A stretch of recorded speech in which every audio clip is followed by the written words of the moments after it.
Hello, my name is Richard Spiegel from richardspiegel.com.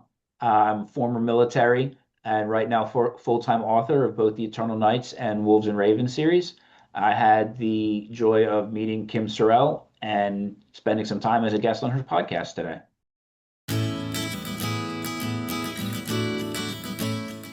Welcome to the show. I am so happy you're here. You are going to be so happy you're here. I'm Kim Sorrelle. I write, I speak, I get to do so many fun things in life, but my favorite thing to do by far is to meet people, and I get to meet some really cool people. Today, I have Richard on my show, and I've been excited about this because he is a writer. He has written a lot. He has a very interesting background going into what it is that he's writing today. And we're going to get to that, which I'm excited to hear his take on why he's landed where he is today. But thank you for your service, Richard. Richard was in the service, and I appreciate that as we all do. And so I just want to get into it and introduce you to Richard. Richard, welcome to the show. Thank you. Thank you for having me. Yeah, I'm so glad that you're here. So before we get into your books and all the really cool things you're doing now, I would love for you to get my audience to get to know you better. So I would love to hear about 8-year-old Richard. I lived in a military family. So when I was, that age, we moved around a lot. I think at that age, I was probably still down south in Alabama, just, going to school. I mean, if I was 8, probably wasn't doing anything exciting. Just, just going to school. Yeah. So did you move a lot as a military family? Yes. I mean, not as much as some families, maybe like 4 or 5 times. And then when we landed in Pennsylvania, we kind of like just stayed there for, all through high school and stuff like that. Yeah. We're in Pennsylvania. Uh, Parksburg, it's kind of close to Lancaster, maybe about 45 minutes away from Philadelphia. We were there for a really long time. And then, my parents had to move again, but by then I was old enough that I was already doing my own thing. Yeah. Yeah. Well, Pennsylvania is a beautiful state. Anyone who has not been to Pennsylvania, go to Pennsylvania. It's a beautiful state. I love Philly. Pittsburgh's a great city. There's lots of good places. I have a son in Latrobe, Pennsylvania. So anyway, it's such a pretty state. So growing up though, I lived in the same house the whole time growing up. And so I had like the same friends and more friends and whatever, but went to school with the same people the whole time. And I always kind of wondered what it would be like to have had to move during school when you have your established friends and then you go to a new school and have to kind of start over. Was that a difficult process? Did you have to do that?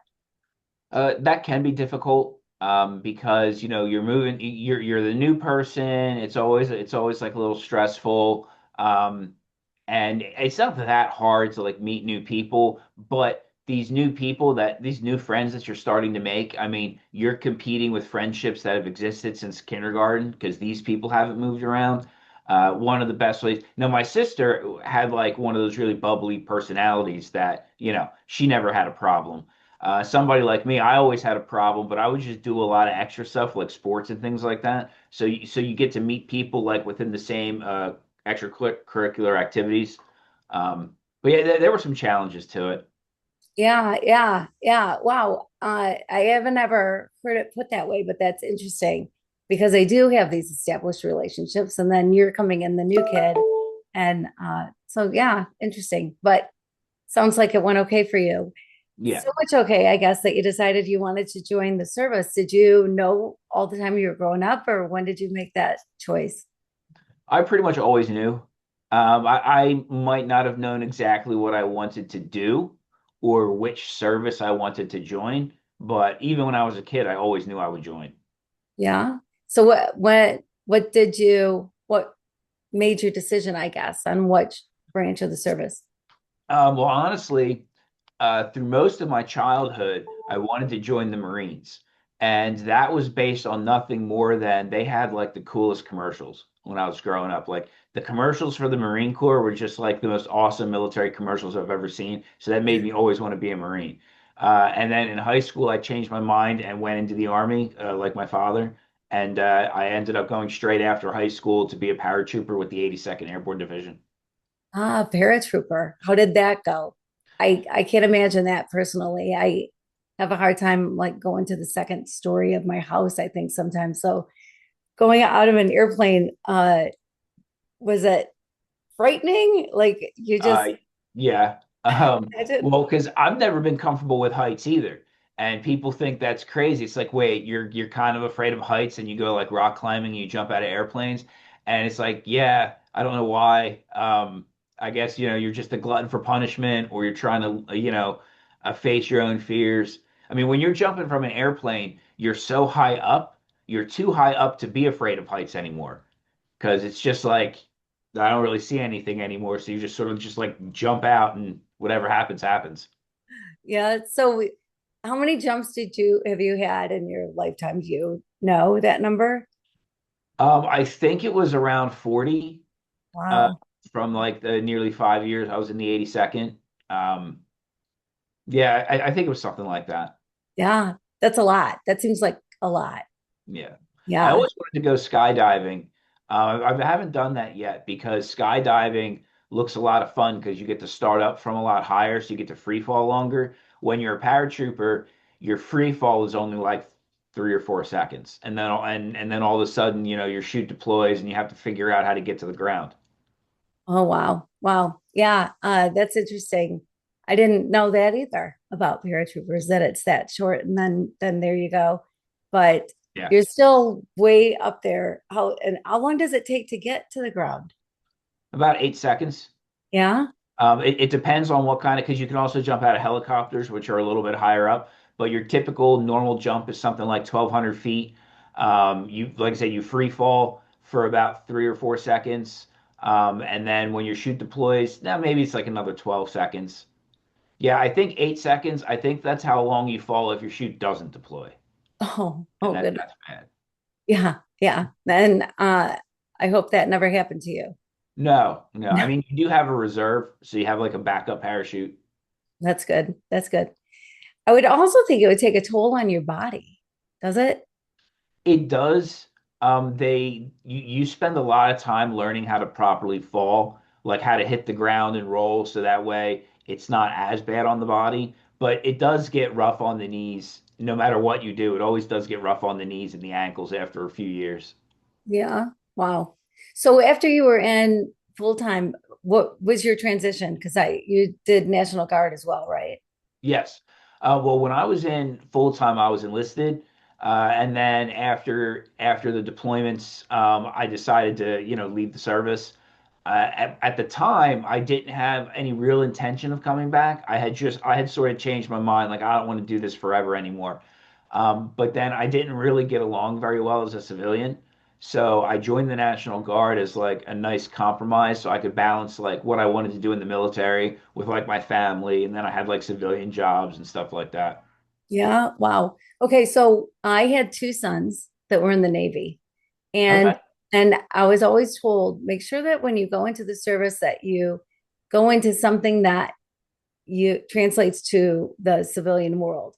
And paratrooping, I would think, does not necessarily translate into the civilian world. Yeah. So, what was your transition then? They do say that, like it depends. I mean, if you know that you're going to be in temporarily, you do want to do something that, what kind of career do I want? And the military can teach you that career. As a paratrooper, it does get difficult because not a lot of people are able to transition or figure out the transitioning skills. I mean, like, well, I'm an infantry guy. Well, the civilian world doesn't need infantry people, but you do have a lot of other skills that do translate. A lot of guys would go into like the police force and things like that when they would transition out. When I transitioned out, I didn't really know what I wanted to do. At this time, I was only writing as a hobby. So I ended up doing like a lot of odd jobs. I went into retail management. I ended up as a FedEx driver, which I actually really liked, and I did that for like 8 years. Um, and then, here we are, and I'm writing full time. Yeah, yeah. Which a lot of writers never get to a point where they're able to just write full time and make a living at writing. And so huge when you're able to do that. It's like every writer's dream to be able to do that, and very few get into that position. So tell me about your process of like your first book and why you chose to write what you write, and tell us about what it is you write. My first book was the first book of the Eternal Night series, part one of the prequel. It centers around a pair of married vampires. I picked that because when I was a lot younger, I read all of Anne Rice's novels, and I was a big fan. I admit that there were a lot of things in her books that I didn't necessarily like, but I was able to recognize that they were very high quality, like they were very well written. And that was a long time ago. That's like high school, grade school for me. And since then, there hasn't been anything. Everything out there regarding vampires is like aimed at small children or like 13-year-old girls or whatever. And I'm a grown up. So since I couldn't find anything, I started writing it. And this was a long time ago when I wrote that book. And it did take, that one took me a lot of time because I was really, really thinking about what I was writing. And then when I finally got around to writing more, which was back in 2022, I kind of stopped. At this point, it was all kind of coming to me in a weird way. So since then, I've basically just been like writing extra, like I can write really fast. My head is full of these things that I'm trying to get down on paper. Um, so I don't really outline books anymore like I used to. I just like sit down and I just write. Yeah, what a great feeling that is. So, what is your writing schedule like? In some ways, it never stops because the stuff in my head, I can't make it stop. So, like, my head is always like writing more books and pushing the story further and things like that. When I actually sit down and start typing, I can do a book in maybe 6 or 7 weeks. Uh, Wow. Wow. so, and like my shortest book was something around 90,000 words. Uh, the longest one is probably going to be closer to 200,000, Mm. just because it's I'm going into science fiction, so science fiction tends to be a little bit of a longer of longer novels. Um, I try to space out the actual typing because when I do those 6 or 7 weeks, I'm like completely cut off for the regular world. Like I can't stop. So I'll have like these long periods of like breaks in between, and also because I'll get too far ahead of the publishing dates. Like the publisher's well, we're not going to publish 5 books at once. That's stupid. That's bad business. So I have to wait like these 6 months or these 9 months in between. And when you already have 5 books in line, I mean, is there really a point in actively writing? I mean, you got to like wait a little bit for things to catch up with each other. Yeah, yeah, yeah. No kidding. No kidding. So you tell me about series writing. It is a little bit different than standalone. I've never written a standalone book. A lot of the differences are the books tend to be a little bit longer because you're paying off things that maybe have been mentioned in a previous book, answering questions that may have been mentioned in a previous book.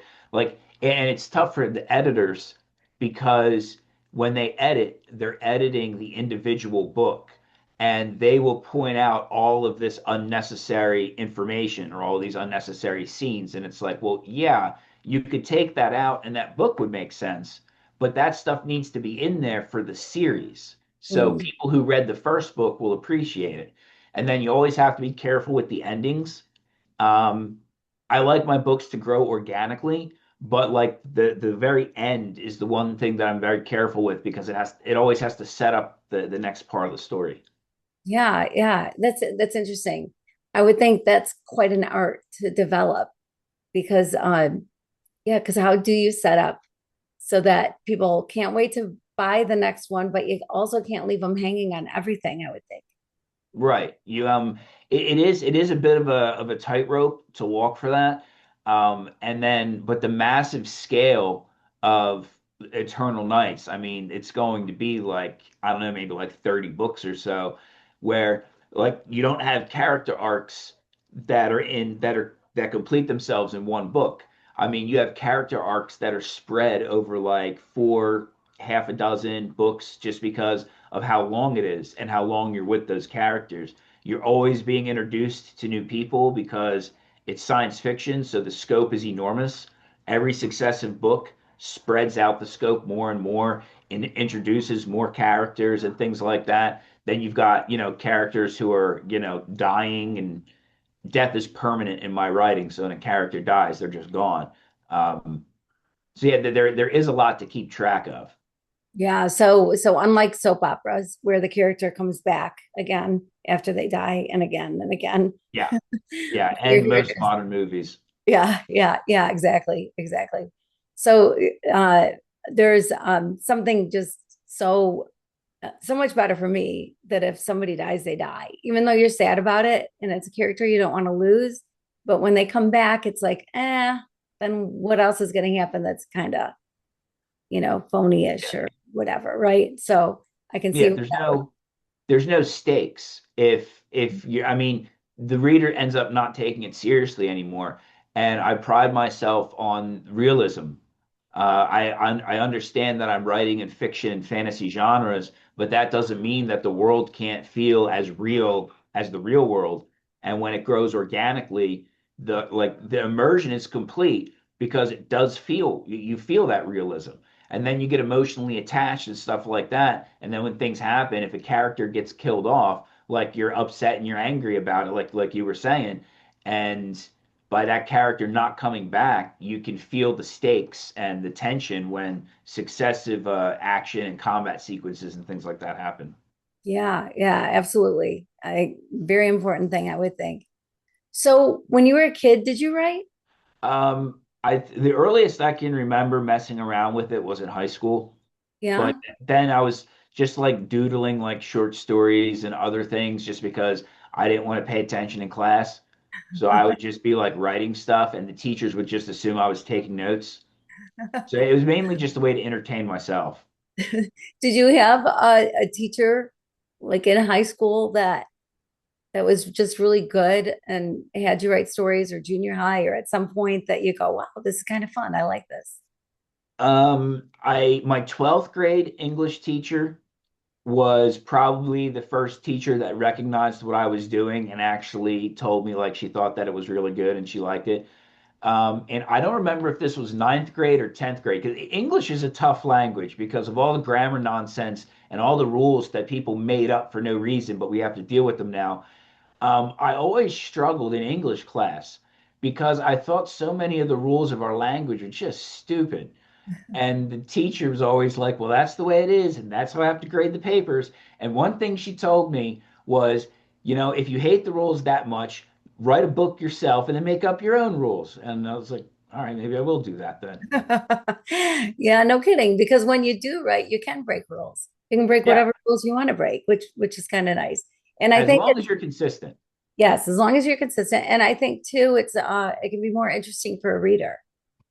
Yes, because there's a lot of grammar rules that can get a little bit contradictory and confusing. And of course, like editing software isn't always good for stuff like that. So in fiction writing, it doesn't matter as much. You just pick a side and you make sure you do it the same way all the time, because then people either won't notice or they'll decide it's artistic license. But if you go back and forth, then it makes it look like you have no idea what you're doing. Yeah, I can see where that would be true. Yeah, especially in a series. It's not like it's a standalone book and then the next one maybe you write it a little bit different. When it's a series, you have to keep it pretty consistent, I would think. Yeah. Yeah, yeah.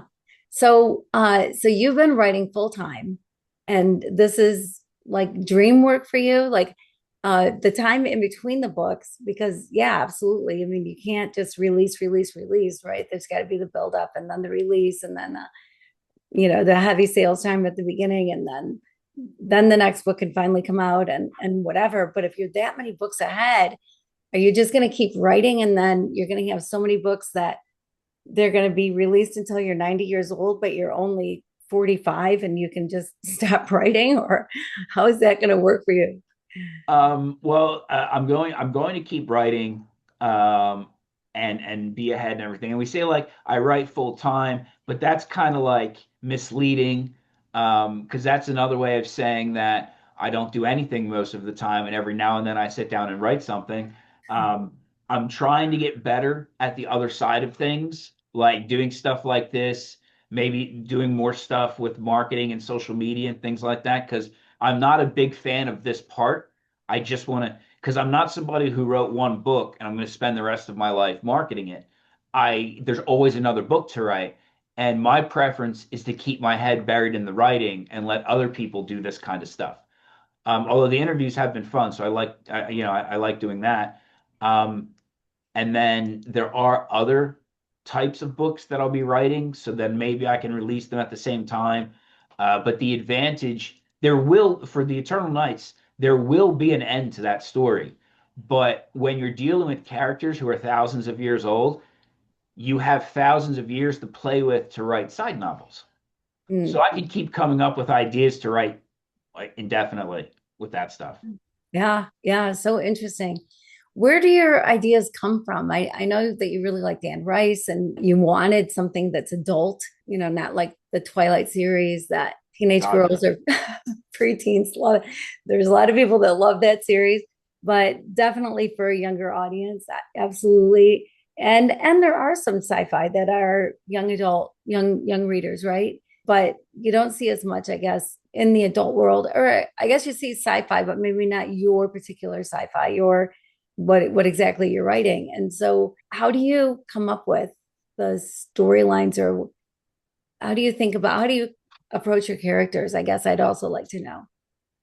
Most of it is that I'm crazy.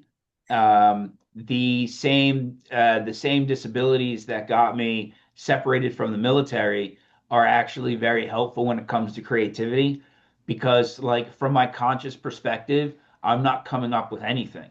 It's just continuing to play in my head, and it actually it's not always a positive thing because it can get to be like very tormenting sometimes. And if we look back through history, most of the artists that we today celebrate as being like the best in their fields were people who were tormented mentally for various reasons, and they were able to put down on paper or on canvas or on a block of marble, they were able to show others the things that were tormenting them.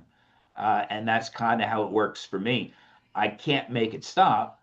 I know these characters as well as I know my own children, and I kind of just watch what they do. People have told me that my books are very cinematic. That's because for me, the movie comes first. I'm watching it happen, and then I'm writing down what I see. It makes me a crazy person, but also makes me a great writer.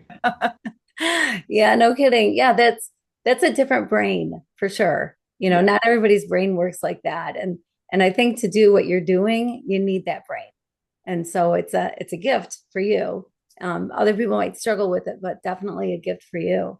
So your characters are just as real to you as your kids. yeah. Yeah. Yeah. And so when a new character comes in, what is that like to introduce? Honestly, and this is gonna definitely sound crazy when a new character when the story progresses to where a new character, especially if it's a main character, has to get introduced, it's very exciting for me. It's like I don't react like I just created this character. My reaction is more like amazement that I'm being introduced to this person. Like I'm very excited to get to learn about this person and to see their backstory and their family and their profession and what they bring to the story. And then I see how they integrate into everything else. And it just adds an extra level of excitement, especially when you're writing a series where there's new characters popping up all over the place because the scale is so huge. It's one of the reasons why I can write so quickly is how exciting as it is for me to write. And it's just, I don't know, it's hard to explain. Yeah, well, I know I love it though. I love that it's such a passion for you and that it comes easily, it sounds like, and exciting. I love it that you're so excited about a new character. I think that's so cool. And so to be able to develop whatever it is that you want to develop, I mean, that's one of the things I love about writing is there's such freedom in it. Like if you want to be constrained and you want to try to stick to some norm, that's fine for you. For me, I like the freedom of writing. I like to Yeah. write whatever it is. I love it that your characters are so human. There are so many novels out there in the sci-fi world and in other worlds where sometimes the language isn't something people would actually say, or sometimes people act in a way people wouldn't really act, but it's like you could meet your characters walking down the street and it would just be like you could just have a conversation. Is Right. Yeah, writing real characters, that's like writing 101.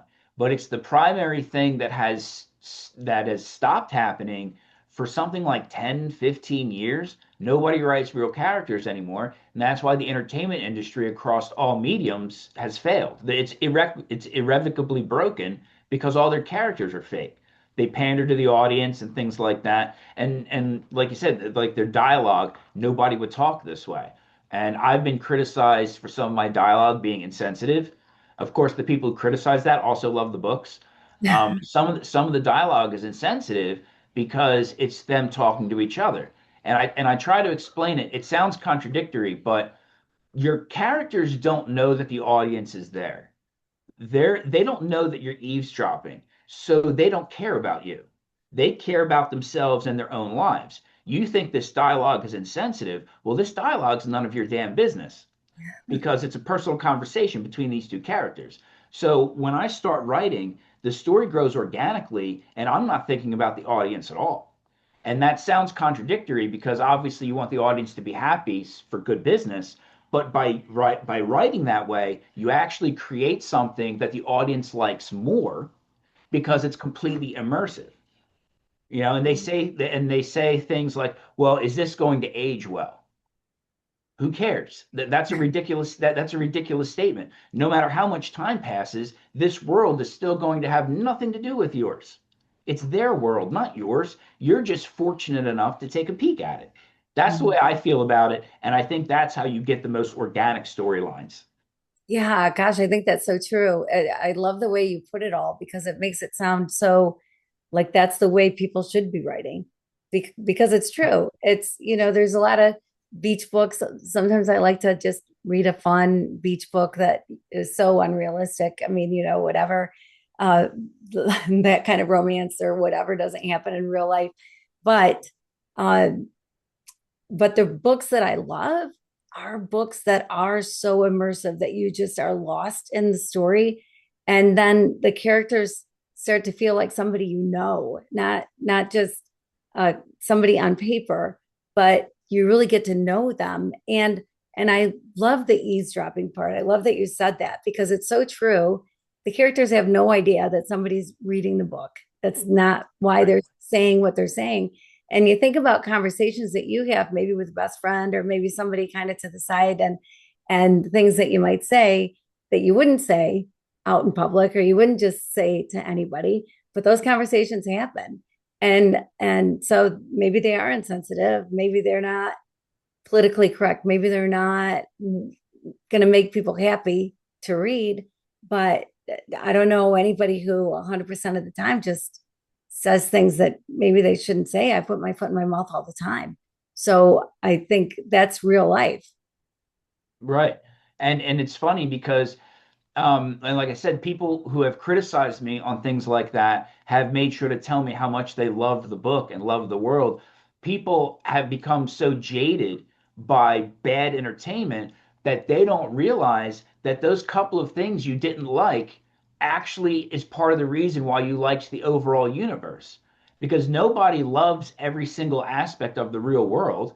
So if I want this fiction world to be real, there has to be little aspects in there that not everybody's going to like, but it comes together into a realistic whole, and it grows organically. So there's no real plot in the sense that the characters have to be changed to fit the plot, which is again something you see in entertainment now because that's backwards. Everybody should know that's not how you write a story. There's certain things that need to happen to progress the main story, but the characters get there on their own. And the reason I don't outline my books anymore is because every book I've ever written never turned out the way I anticipated. I spend like 4 months outlining a book just to write for about 4 or 5 weeks, and it turns out completely differently. It's like, well, I just wasted those 4 months outlining. Yeah, it is interesting how things just kind of evolve. That I know that's one thing that's taught. It's taught in school, right? Outline your story before you write your story. But when you start writing, something can happen where the story can just kind of take over. And then you just write, and then things come to mind, and you're like, well, no, it should go this way. And then what sounds good in an outline isn't necessarily going to end up the perfect thing for what your characters are doing or where your story is going. And so I can see that. I can totally see where the outline could just, I don't know, it might sound good at the beginning and it might look like, wow, this is going to be a really great story. But if things start going a certain way, they start going a certain way. And so it's good you have the freedom that you have the freedom to not just follow your outline and write a great book. Because when that happens, people have the tendency to force the characters into that outline. Mm. Even if the story goes in another direction, they'll change it and they'll force them into the outline, and then the characters are no longer real people because you force them to do something different. I might the one I do take a lot of notes, primarily character names and things like that, because continuity is very difficult when you're writing a series, and all these like popular series that people love, they might be popular and they might have made a tremendous amount of money, but they were also terribly inconsistent. And I try to avoid that problem, excuse me, where I'll have to outline all the characters to make sure that if I reference them later, I use the right name or the right profession or something like that. I will sometimes outline the order in which I write the scenes because I might have like all this stuff, all these scenes, all these chapters written, but then I'll go back and see like, let me change the order of this or the order of that. I'll do stuff like that. Writing it's fun, like for people who love to write. For some people, it's like, holy cow, this guy's doing what? And why would you want to do that?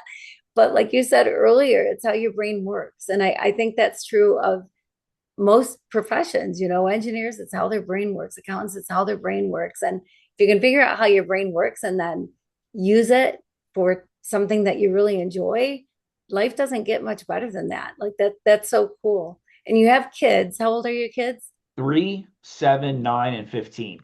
Okay. And so the 15-year-old for sure would be pretty aware of your writing. Have they read? Any of your kids read anything you've written? She's tried. I don't really let them because they're not old enough yet for a lot of the concepts and the brutality and things like that. Uh, Yeah. and my 9-year-old started to, but I took the book away from her. Yeah. Yeah. Yeah. Well, that's okay. They can wait. They can wait Yeah. and then read later. So one thing that I've noticed too in the writing world that seems to be pretty consistent kind of across the board is a lot of times your brothers and sisters never read your writing. You're the people closest to you just kind of, they know you as Richard and don't think of you as this incredible author that's doing all these things, right? And such a wonderful writer. How is that for you? Does your family get excited for you? Do they read your stuff? I mean, it's funny, like what you just said, because it seems to work that way for me too. And I just thought that that was just weird, like whatever. But now you're saying that that might be a little more common than what I think.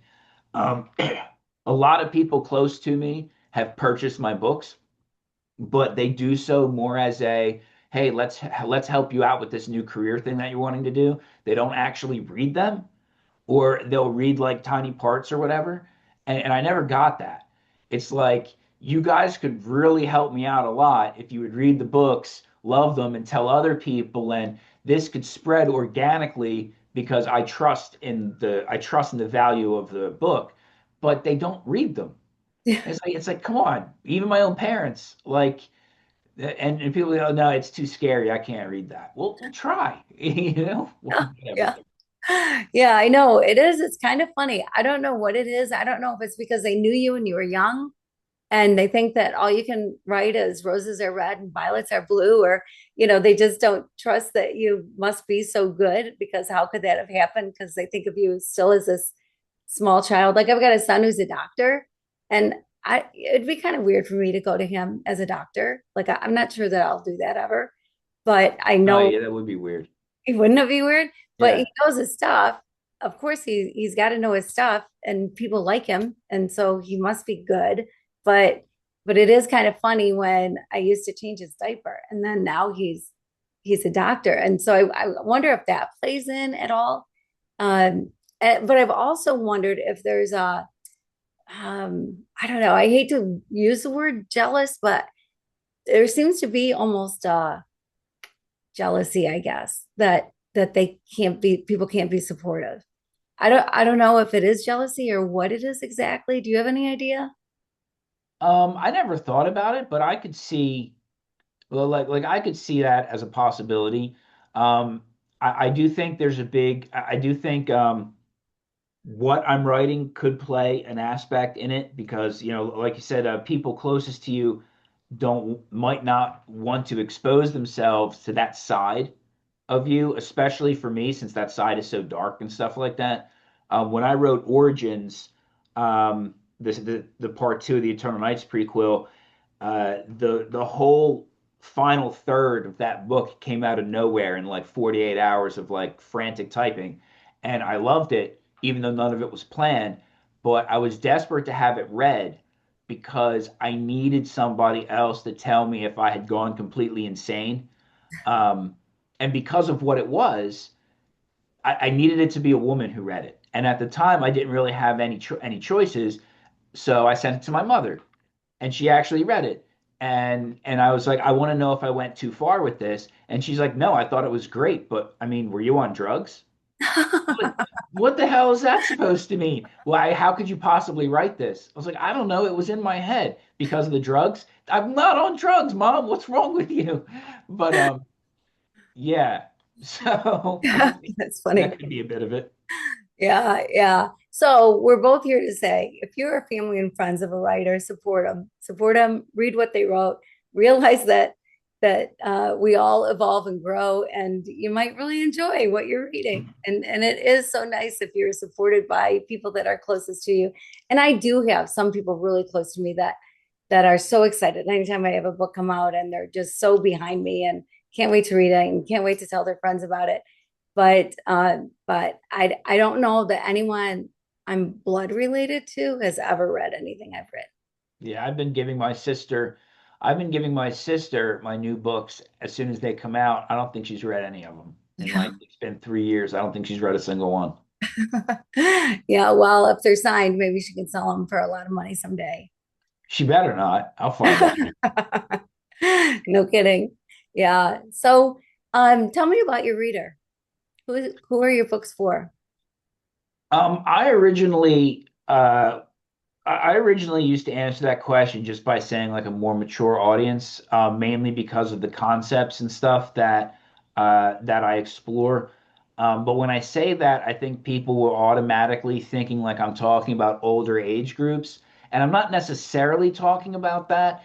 Anybody with mature tastes, that they're going to like these types of books because they're very complicated, but I think people enjoy that because they actually have to think and stuff like that. The story grows organically, the people are real, but think the story can go to like dark places because the world is not all about marshmallows and unicorns. And if your main characters are, let's say, they're just saving the world after all these trials and tribulations, to have them just be all smiles at the end is not realistic. I mean, they suffered, and that suffering needs to be depicted in the books. And the psychological side of my books is just as brutal, in some ways more brutal than the physical side, where I'll have characters will have psychotic breaks.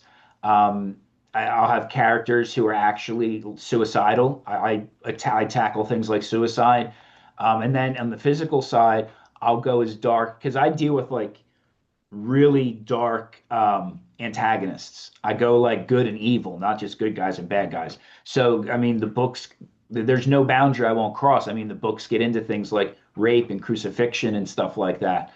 Um, so, a younger audience with younger tastes is not going to like that.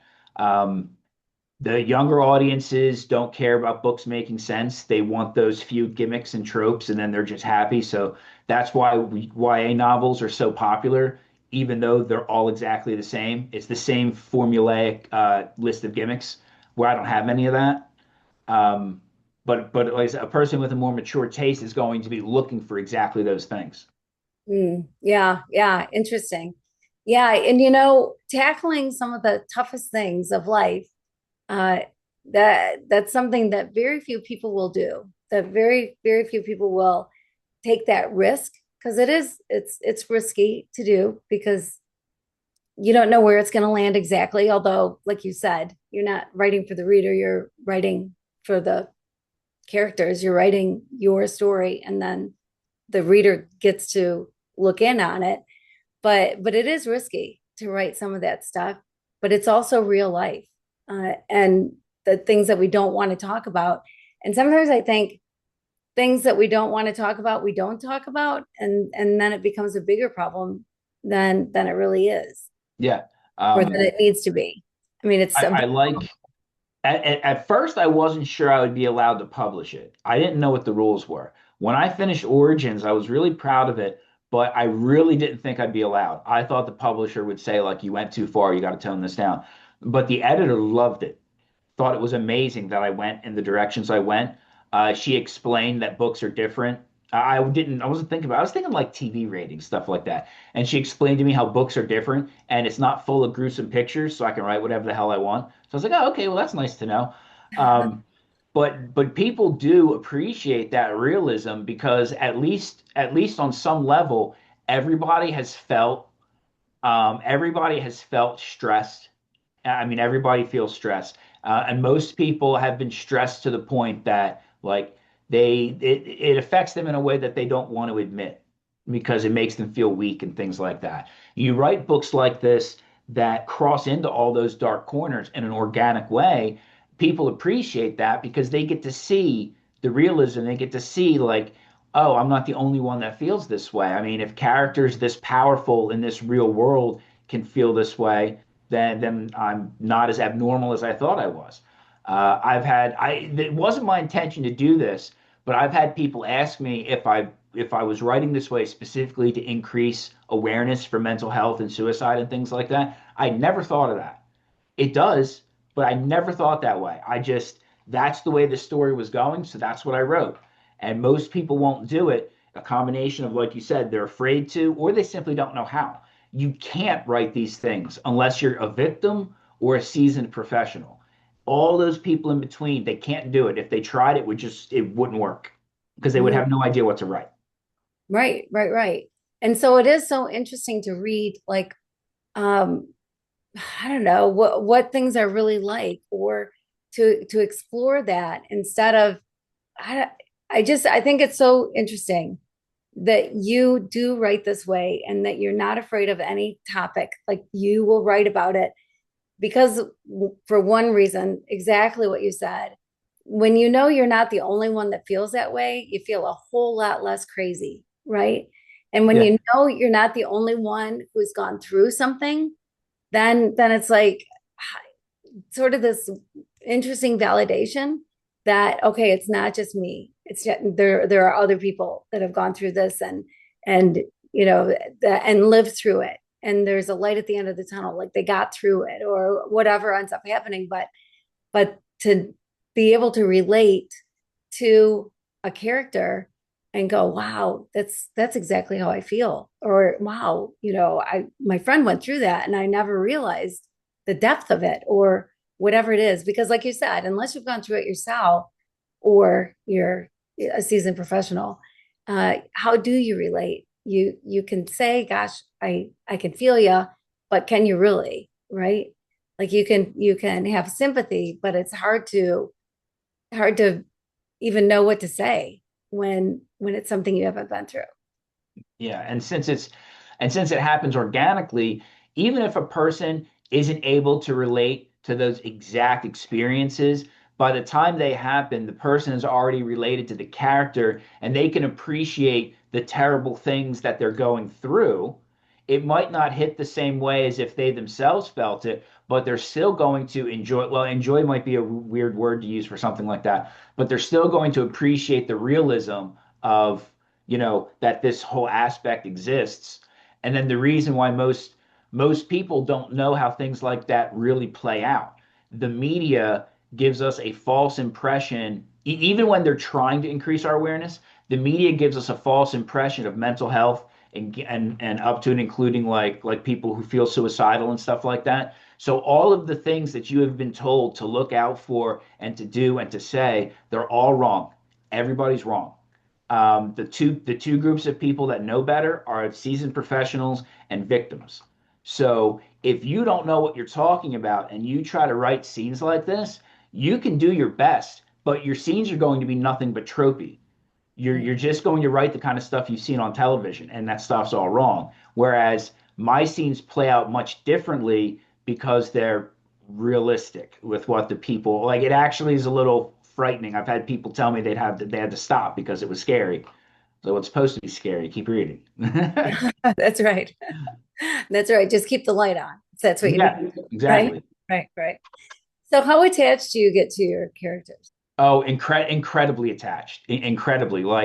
And when we were talking before about death being permanent, I mean, when the story, I'm not necessarily the one making the decisions. Things are happening in the story, and sometimes the character doesn't make it.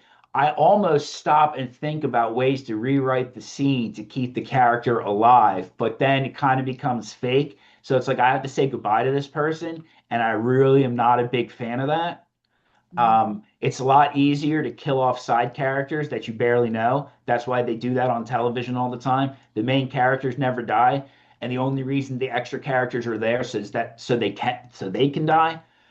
But it's tough when it's a main character, and there's so many main characters in the series. They just get killed off because it's enormous battles and things like that. In the Wolves and Ravens trilogy, again, that got really brutal with the number of characters that survived, and it's tough. I get really attached to them.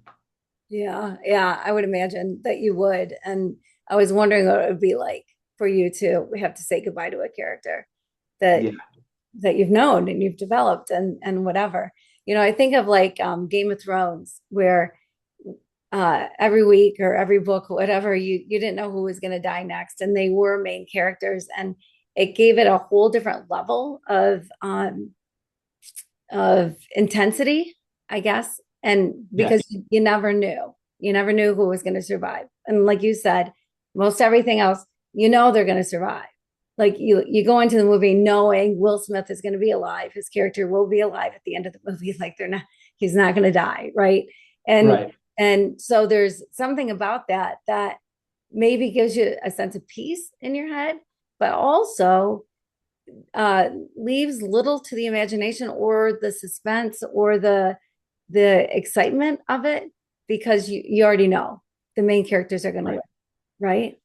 Yeah, but you have to be careful how you write those scenes because yeah, at least some of the main characters are always going to live, but it can't just be because of plot armor. And then that's how everything is written these days, where they just live because, and that's stupid because that's not real. So there's certain characters that always pull through, but there's a reason that they were able to do so based on their established powers and abilities, based on their tactics and strategy. So it's not through magic that they just come out the other side. They're able to actually fight in a realistic fashion to where you understand why they live. They just didn't live because of plot armor, like I said. I Yeah, hate that. yeah. Interesting, interesting. So you said that it's so cinematic. Do you see this going onto the screen, or have you had conversations like that? At some point, probably. I'm actually working with a different company, working on media pitches and things like that. They did three separate rounds of market research, initial market research, and I scored over 90% across all 10 categories, which I'm told doesn't ever happen with initial market research. Anything over 60 is considered positive, and I mean 90 is like way through the roof. So we were all very proud and optimistic about what was going to happen. Couldn't even get a professional to give us the light of day. The Mm. entertainment industry is irrevocably broken. Maybe things will be different in a few years or whatever. If it's original or creative, they're not even going to look at it. They don't want it. They're scared of it. They don't care how much money they're losing. unless you have connections, which I don't.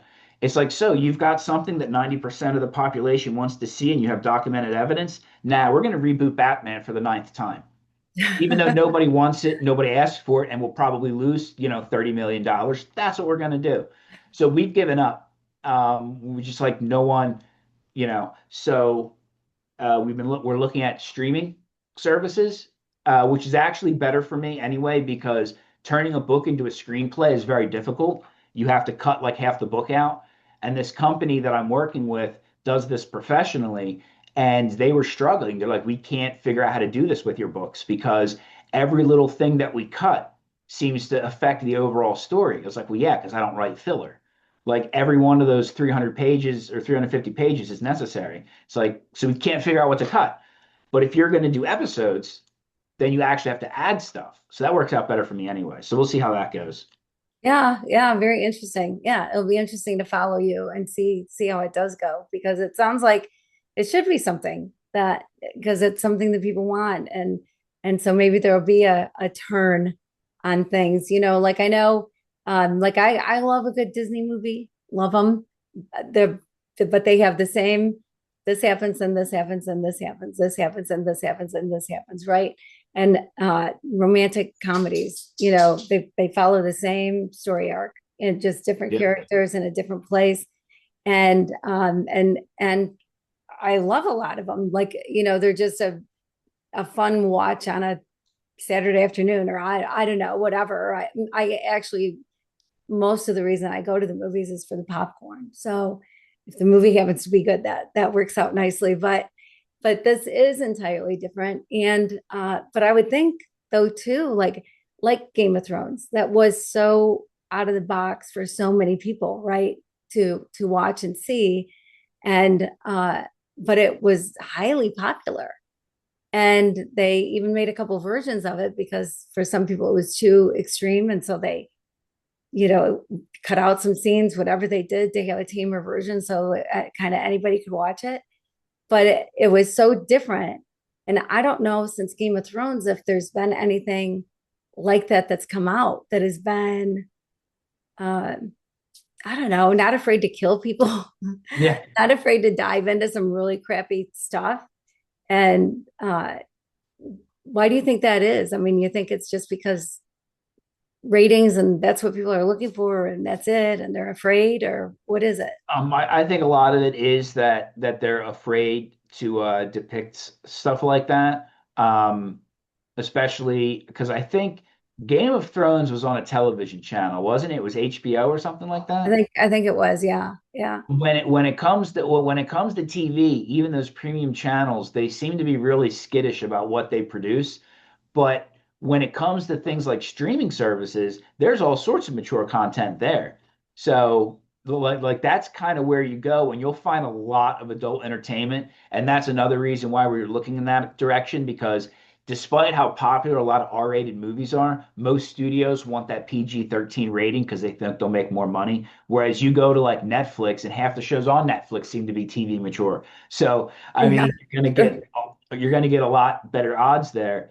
And I just keep reinvesting in myself. So every quarter, I use everything that I get to just try and do more stuff. And my next big thing is going to be audiobooks. I've had a lot of people ask me for audiobooks. And then at some point, I'll just make my own web series. And by me, I mean I'll find people and I'll pay them to make a web Yeah, series. So I don't really care what these professional companies want because I know what the audience wants, and I'll just do it myself yeah, with yeah, other people helping. yeah, yeah. That makes sense. Sometimes that's what you got to do, I guess. Yeah, because screenplays are tough, and so I could see where a series would make a whole lot more sense than a movie, unless it's a several part movie and they don't leave anything out. Yeah, exactly. Yeah, yeah. So this has been so interesting. It's so interesting to talk to you and hear about your creative process and hear how interesting your mind is and that you're just able to just sit down and write is so cool. And uh, there are very few, like I said earlier, writers that can do that write that way. And it's the greats that do. It's the ones that are just continue to produce book after book that that are all high quality, all great books that are able to do that. So kudos to you that you're in that category. That's pretty cool. No, thank you. Yeah, yeah. Okay, so the whole PR part of it, yeah, it's a hassle. It's just it'd be nice if there was somebody out there who just would say, "Hey, I'll do all your social for you and I'll do all your PR for you and whatever," but people want to talk to you. So that makes it a little difficult. Are there certain places you go or certain things that really help you as far as getting the word out about your books? Honestly, this publisher has done most of that for me. I have a great publicist who manages a lot of stuff like my website and the Podmatch thing. They made the website they made for me is beautiful. I made a website for myself and I thought I did a good job, but then I see what they did and my website was crap compared to what they did for me. Every one of the books has a video trailer. They got other video content on there. It's an amazing website. And anything that I'm looking for, like we were talking about social media. My publicist found somebody that had room for new clients who's going to start managing my Facebook and stuff for me. I just do different avenues of marketing, and then I just whether I continue to do them or not just kind of depends on the ROI. I know I've been running billboard ads for 4 months, so I actually have billboards. I just forgot where. They told me where. I forgot. Uh, yeah, I've done magazine ads. Magazine ads don't seem to be so good anymore, so I don't do them anymore. But yeah, I give everything a shot and just see how it works out. And the idea is to get in front of people as much as possible. You like shove your brand logo in everybody's face, Mhm. and that's how you win. That's the only way you win.